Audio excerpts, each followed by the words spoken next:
युग शोधन हेतु मनीषा को आमंत्रण। गायत्री मंत्र हमारे साथ साथ। ओम भूर्भुवः स्वः तत्सवितुर्वरेण्यं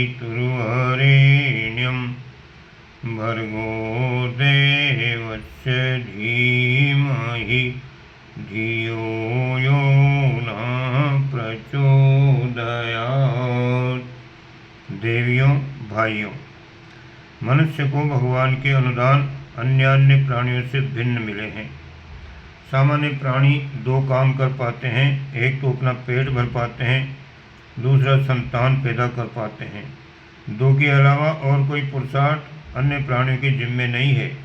किंतु दूसरी ओर मनुष्य के जिम्मे कैसे कैसे शानदार अनुदान मिले हैं। दूसरी ओर अन्य प्राणी तो एक छोटी सी कल्पना रखते हैं जो ख्वाब के रूप में दिमाग में केवल एक सीमा तक ही काम आती है, जो शरीर की ज़रूरतों को पूरा करती है। उससे आगे उन्हें कोई चिंता नहीं होती। चिंतन की परिधि इन प्राणियों में उतनी ही है जिससे कि शरीर की ज़रूरतें पूरी कर सकें, चारा इकट्ठा कर सकें, घास खा सकें, दौड़ सकें, बच्चे पैदा कर सकें। बस, इससे ज़्यादा चेतना इनमें नहीं है। आदमी को अन्य प्राणियों की तुलना में क्या क्या मिला?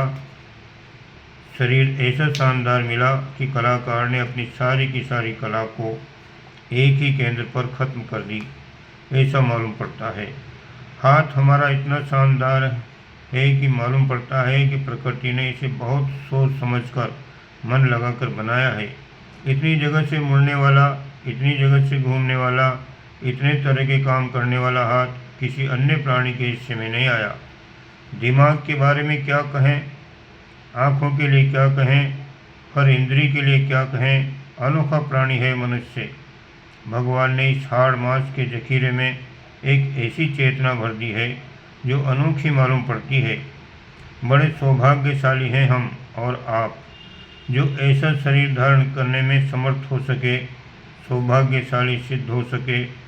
भगवान का अनुग्रह हम सब पर कि हम मनुष्य शरीर प्राप्त कर सके।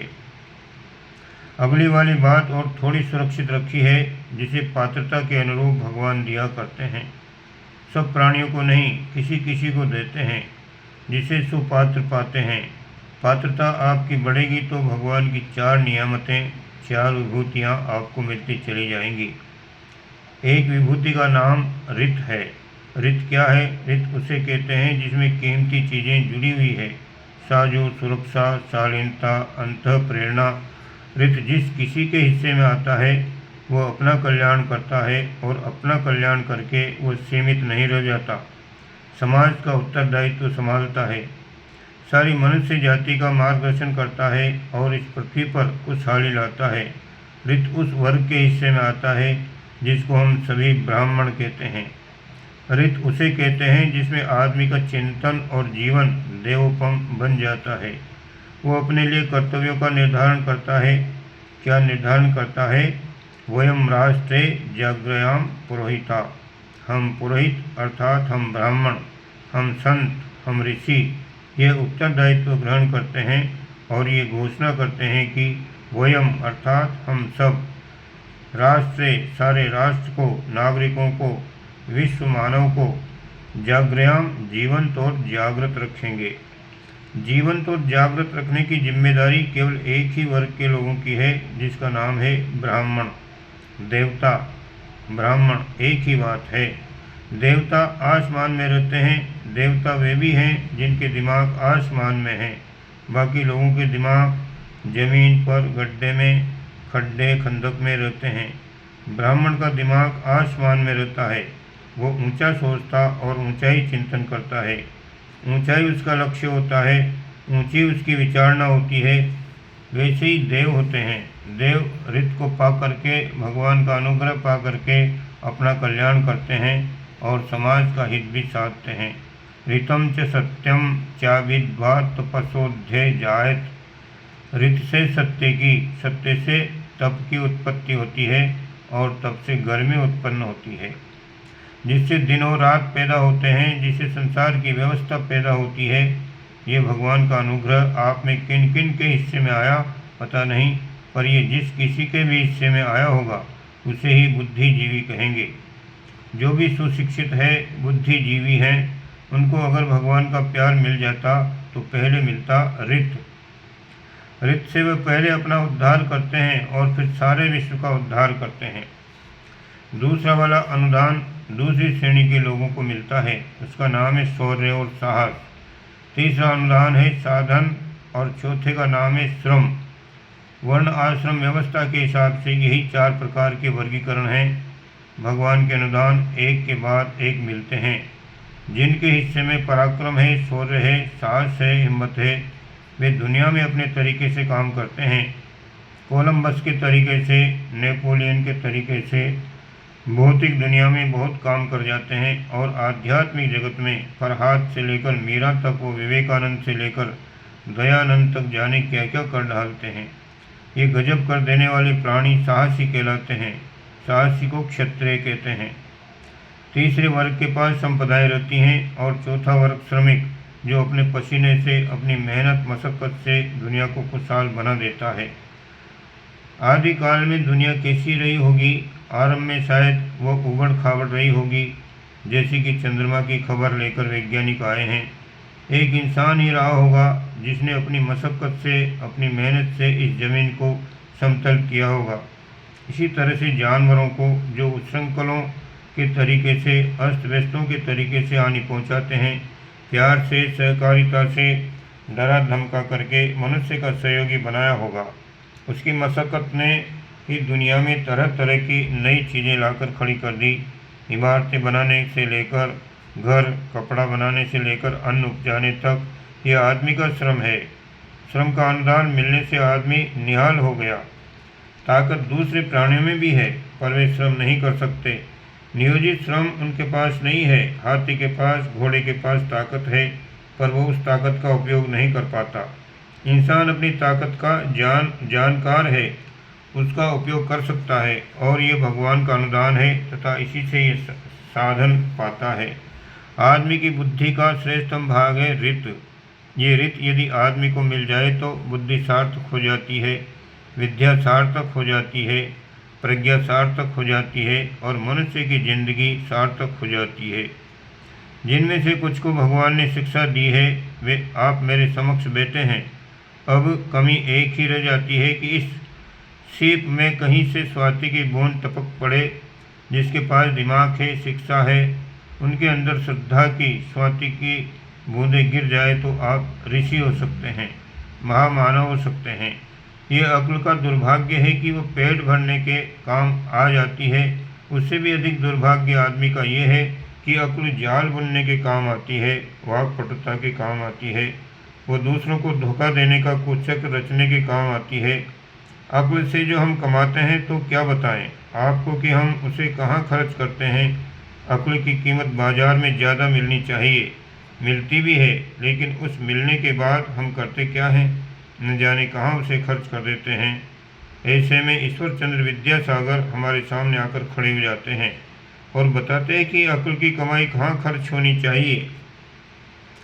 ईश्वर चंद्र विद्यासागर को उन दिनों जो वेतन मिलता था, उनने कहा उसमें से हमें औसत नागरिक गुजारे की हैसियत से 50 रुपये से अधिक नहीं चाहिए। उनने अपने ख़ानदान वालों को बुलाया और कहा कि हिंदुस्तान में जिस मुल्क में हम पैदा हुए हैं, उस स्तर के मुताबिक हमें अपने पर व स्वयं पर इससे अधिक खर्च नहीं करना चाहिए।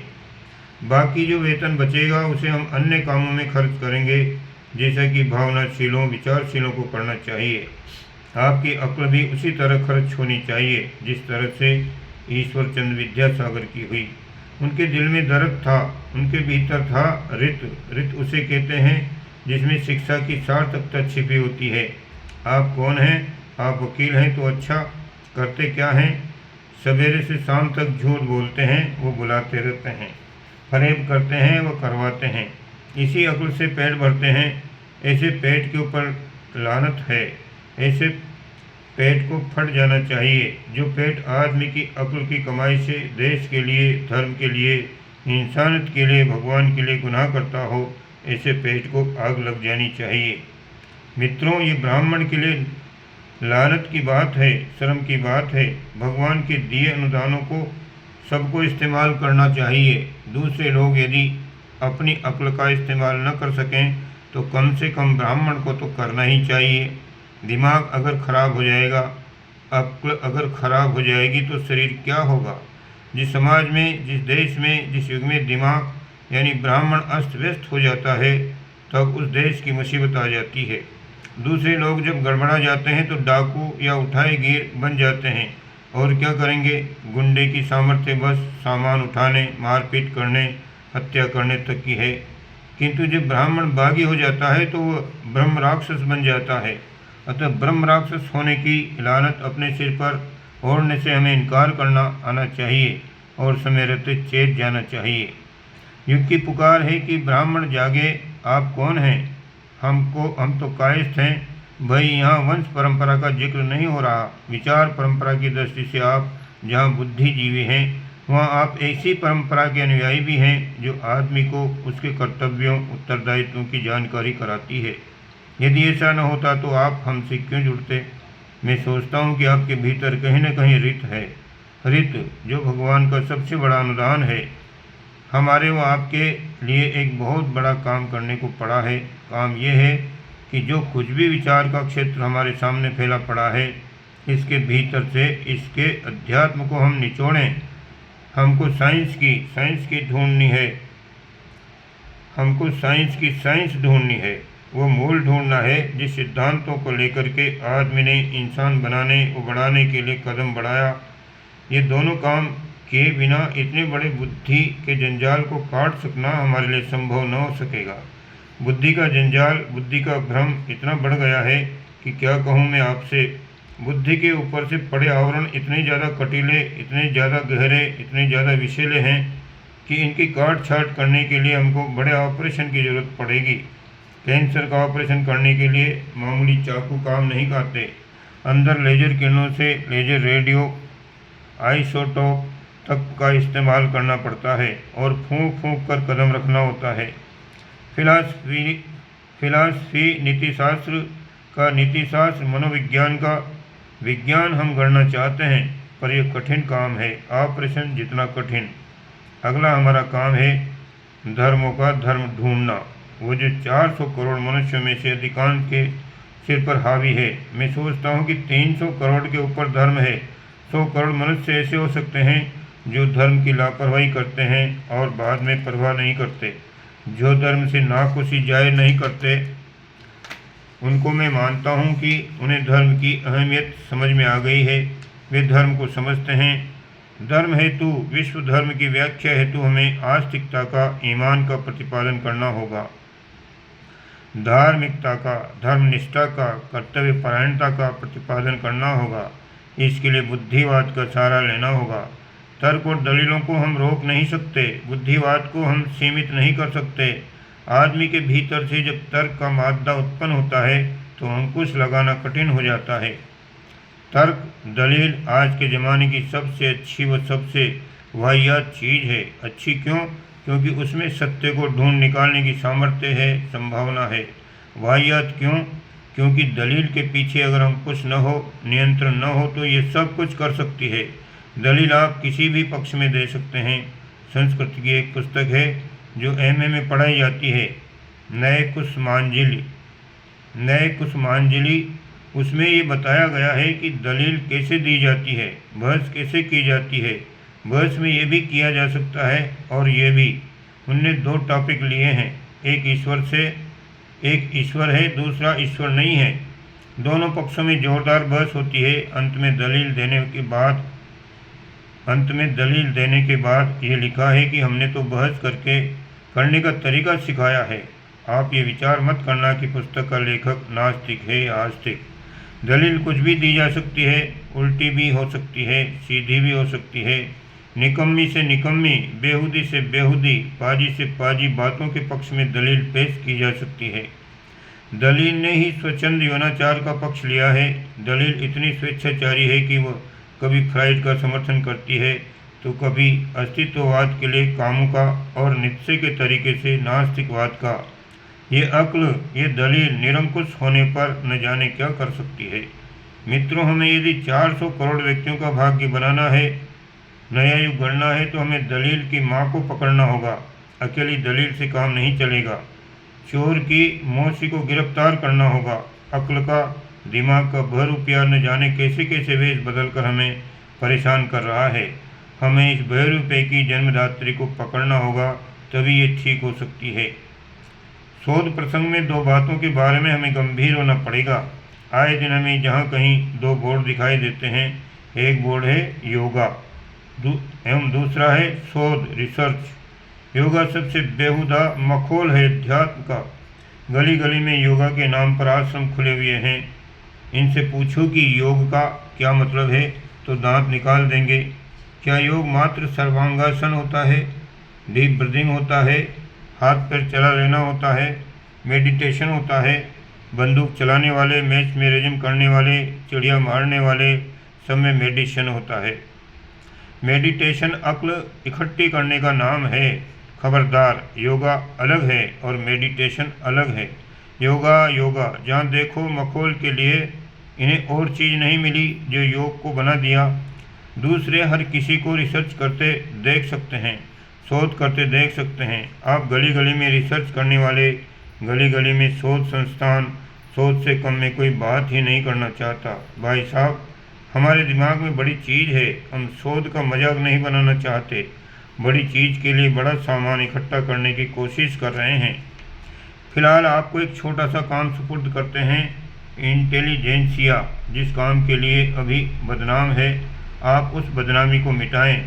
हर व्यक्ति को इंटेलिजेंसिया से जुड़ा है, कहता है हम तो व्यस्त हैं, कुल 2 घंटे स्कूल या कॉलेज में पढ़ा कर आते हैं।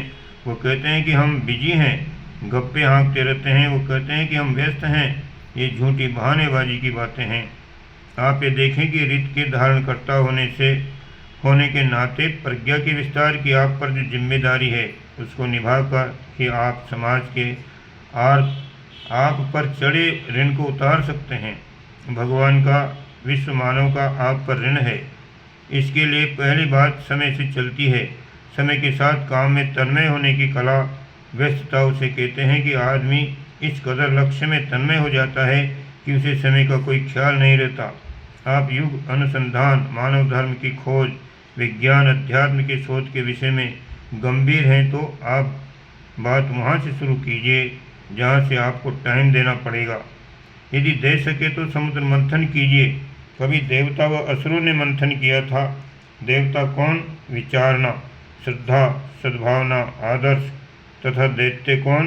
दैत्य कहते हैं जॉइंट को, शक्तियों को। दोनों ने परस्पर लड़ाई झगड़ा करने की अपेक्षा समुद्र मंथन आरंभ किया। भगवान मदद के लिए आ गए। वो कच्छपा अवतार के रूप में मंदराचल के नीचे उन्होंने स्वयं को लगा दिया। मथने के लिए शेषनाग आ गए। वो फिर विष निकला जिसे नीलकंठ प्लयंकर महादेव ने धारण किया। उसके बाद 14 रत्न निकलते चले गए जिनमें लक्ष्मी व अमृत भी थे।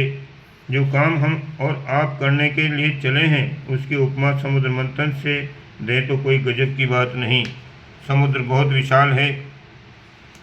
हमारा विचार परिकर बहुत विस्तृत है समुद्र के तरीके से। यदि हम इसमें गोते लगा सकें तो बहुमूल्य मणिमाणक के इसमें से निकाल सकेंगे।